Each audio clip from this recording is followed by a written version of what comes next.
नमस्कार साथियों, आप लोगों को स्वागत है गज केसरी वाई क्लासेस में। और आज हम चैप्टर 14 11th क्लास की उसमें जो पढ़ते रेस्पिरेशन इन प्लांट्स उसके बारे में समझेंगे। जो पायरुवेक एसिड तक मतलब ग्लाइकोलाइसिस तक तो कंप्लीट हो गया था। अब इसमें आगे देखते हैं।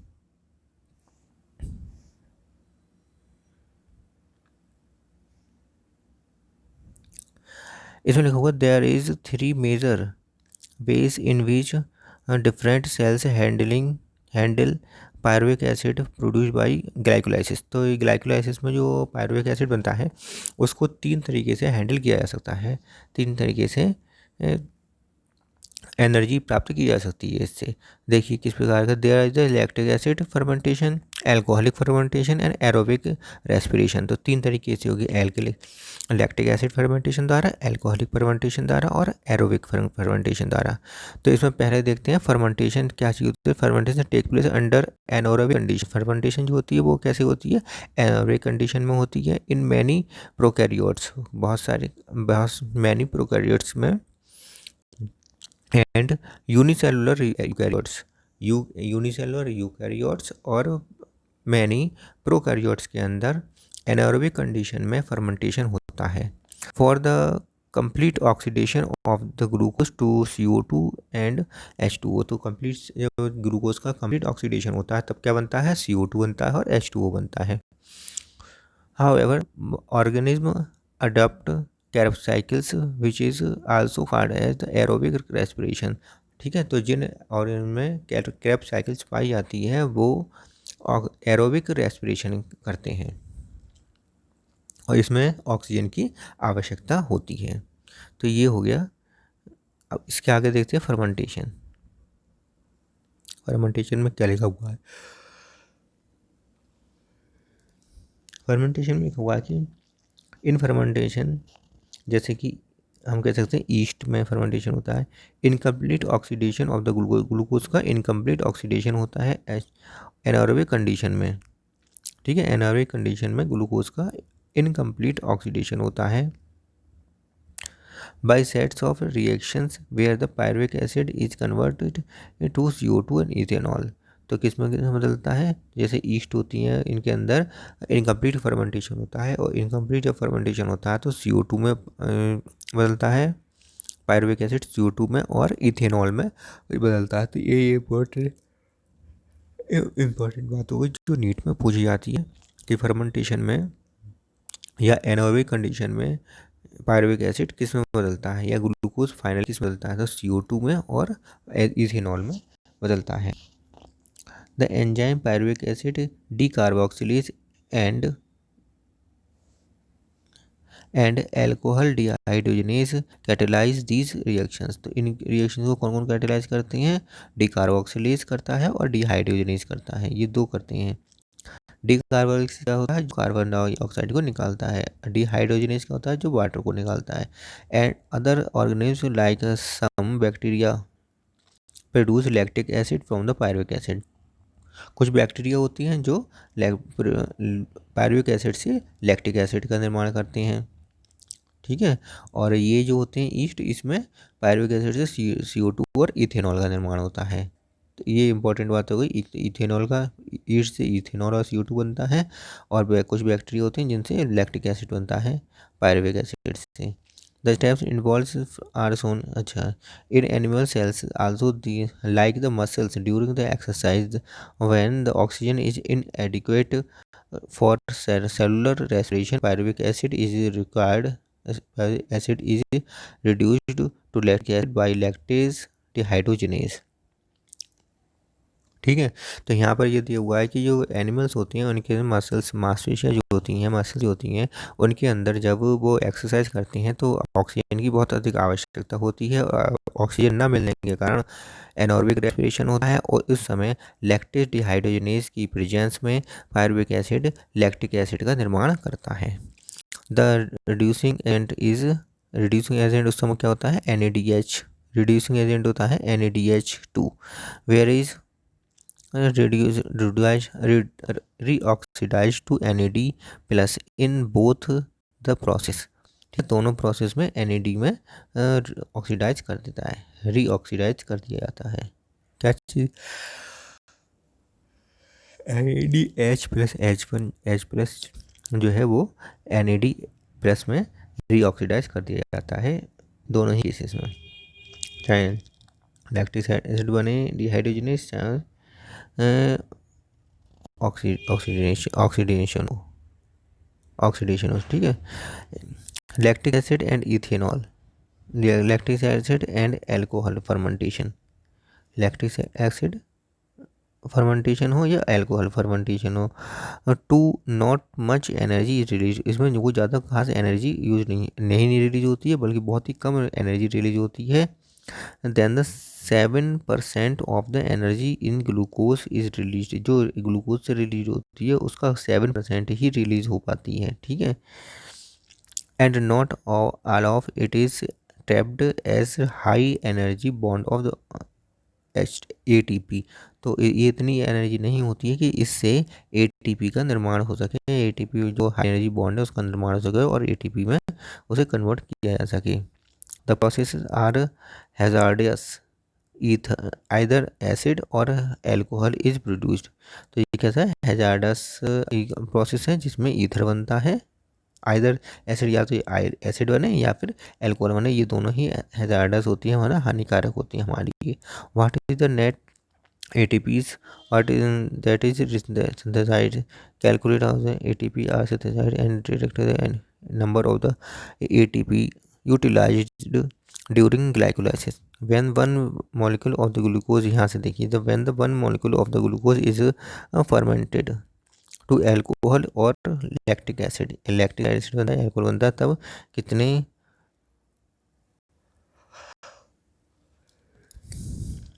मॉलिक्यूल बनते हैं?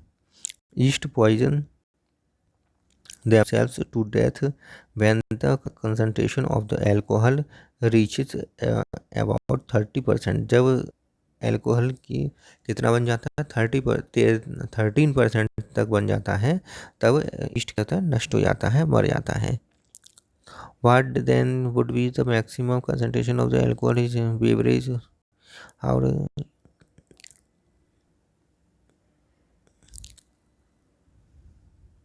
देखिए इसमें डायग्राम में देखिए इसमें क्या लिखा हुआ है, ये ग्लूकोज से क्या बन रहा है, ग्लूकोज से ग्लिसरॉल्डिहाइड 3-फॉस्फेट बनना है, और 3-फॉस्फेट ग्लिसरॉल्डिहाइड 3-फॉस्फेट से 3-फॉस्फोग्लिसरिक एसिड बनना है, और इस समय NAD जो है रिड्यूस होकर NADH2 में बदल रही है, और इससे बनता है धीरे धीरे फास्फोइनोल पायरुविक एसिड बनता है, फास्फोइनोल पायरुविक एसिड बनता है, और पायरुविक एसिड से अगर लैक्टिक एसिड बनना है तो NADH2 जो है NAD में ऑक्सीडाइज हो रहा है, और अगर पायरुविक एसिड जो है इथेनॉल बना रहा है, तब भी NADH2 जो है वो NAD में ऑक्सीडाइज हो रहा है। तो ये दोनों क्रिया में NADH2 जो है वो ऑक्सीडाइज NAD प्लस में ऑक्सीडाइज हो जाता है। What then the process by which the organisms can carry out complete oxidation of the glucose and extract the energy stored and synthesized a large number of the ATP molecules needed of the in eukaryotes. These steps take place within the mitochondria and this requires oxygen. तो ठीक है, ये oxygen की requirement होती है इस समय और यूकैरियोट्स में, और ये क्रिया है माइटोकॉन्ड्रिया के अंदर होती है, इसलिए इसे एरोबिक रेस्पिरेशन कहते हैं। तो aerobic respiration is the process that leads to a complete oxidation of the organic substance in the presence of the oxygen and release the CO2 water a large amount of the energy present in the substrate. ठीक है, तो large amount में energy निकले, CO2 निकले, water निकले, और oxygen की presence में हो, तो ये क्या सब क्या कहलाता है, एरोबिक रेस्पिरेशन। तो ये एरोबिक रेस्पिरेशन की परिभाषा यहाँ पे हमें मिल जाती है इसकी। This type of the respiration is most common in the higher organisms, we will look, हाँ सही है। इसके बाद आता है एरोबिक रेस्पिरेशन। तो एरोबिक रेस्पिरेशन में क्या लिखा हुआ है ये देखते हैं हम।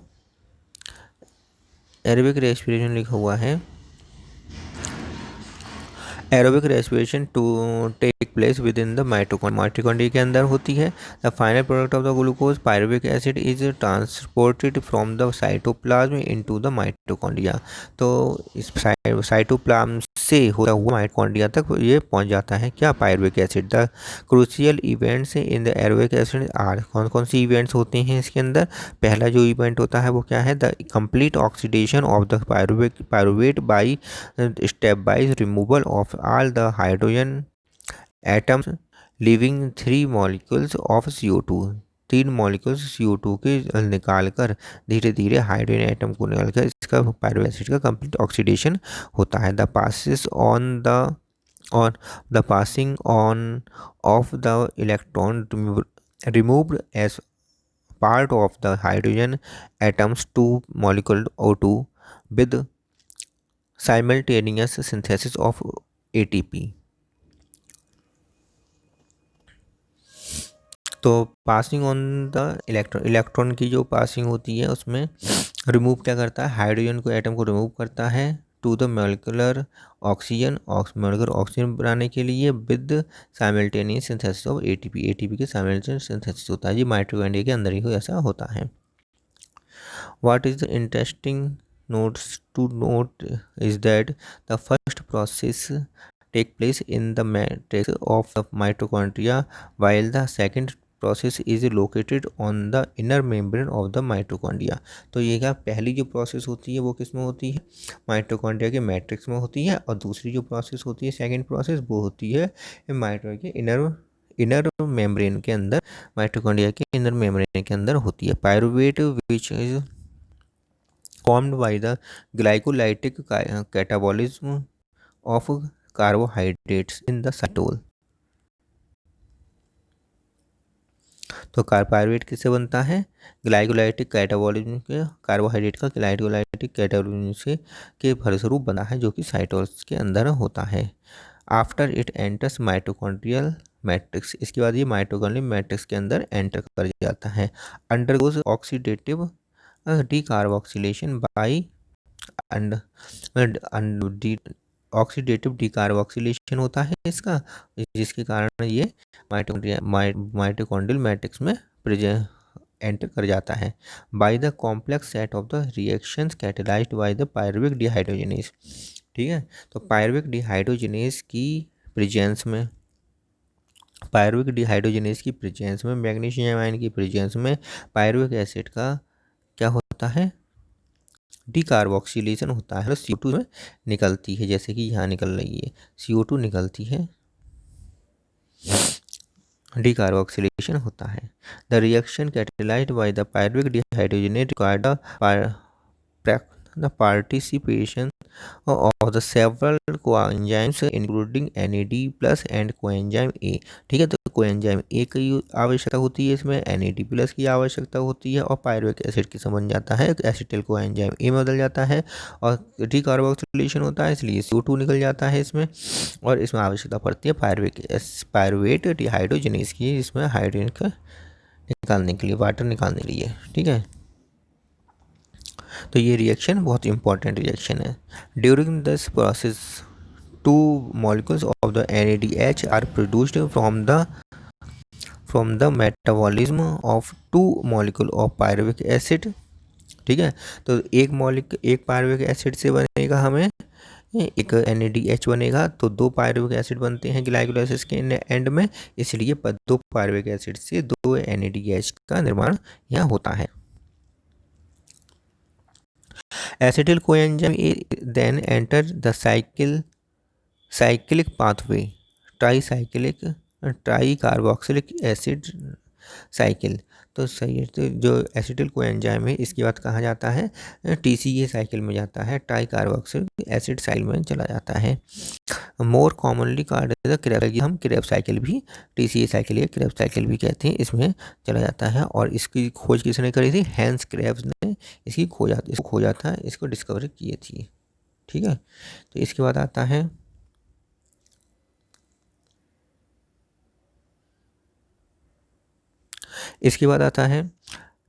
TCA cycle. TCA cycle start with the condensation of side acetyl group, तो एसिड ग्रुप के कंडेंसेशन के साथ with ऑक्जेलो acetic acid OAA, ऑक्जेलो acid का एसिटिल ग्रुप के साथ कंडेंसेशन होता है तब एसिटिल कोएंजाइम ए या एसिटिल ग्रुप का जब ऑक्जेलो एसिटिक एसिड से रिएक्शन होता है और क्या निकलता है, and water is yield, water निकलता है और सिट्रिक एसिड बनता है, तब शुरू होती है CTCA cycle. The reaction is catalyzed by the enzymes citrate synthase and a molecule of coenzyme A is released, तो coenzyme A निकल जाता है और citrate synthase का एंजाइम की आवश्यकता होती है। citrate is then isomerized to isocitrate, इसके बाद क्या होता है, सिट्रेट क्या है आइसोसिट्रेट में आइसोमराइज हो जाता है। It is followed by the 2 successive steps decarboxylation leading to formation of the alpha keto glutaric acid, इसके बाद डीकार्बोक्सिलेशन होता है और अल्फा ग्लूटारिक एसिड बन जाता है, जैसे कि इसमें डायग्राम में दिखाया गया है। पायरुविक एसिड से एसिटिल कोएंजाइम ए बनता है, कोएंजाइम ए के बाद ऑक्सीलो एसिटिक एसिड के साथ मिलकर 4 कार्बन के ऑक्जेलो एसिटिक एसिड के साथ मिलकर ये 6 कार्बन का सिट्रिक एसिड बनाता है। इसका बाद आइसोमेराइजेशन होता है और आइसोसिट्रिक एसिड बन जाता है। उसके बाद फिर ये इसमें CO2 बाहर निकलती है और इसका NAD का से NADH2 बनता है और साथ साथ अल्फा कीटो ग्लूटारिक एसिड बनता है जो 5 कार्बन का होता है। इसके बाद क्या होता है, ये फिर CO2 निकलता है, फिर एक कार्बन फिर कम हो जाता है और NAD से NADH2 बनता है और साथ में ATP से ATP का भी निर्माण होता है और बनता है सक्सिनिक एसिड। क्या बन जाता है, सक्सिनिक एसिड, 4 कार्बन का सक्सिनिक एसिड बन जाता है। इसके बाद FAD से FADH2 बनता है और बन जाता है मैलिक एसिड, 4 कार्बन का मैलिक एसिड बन जाता है। 4 कार्बन के मैलिक एसिड से फिर NAD से NADH2 बनता है, हाइड्रोजन निकल जाती है इसमें से और बन जाता है ऑक्जेलो एसिटिक एसिड OAA।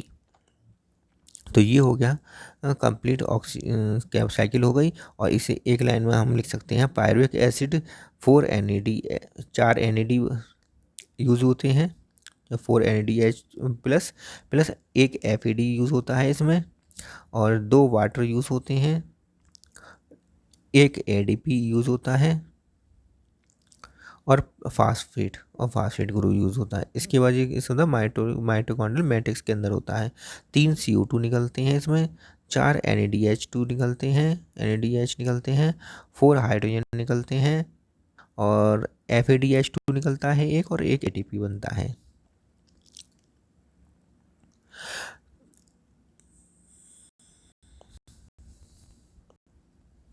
इसके बाद आता है ETS, electron transport system and oxidative phosphorylation.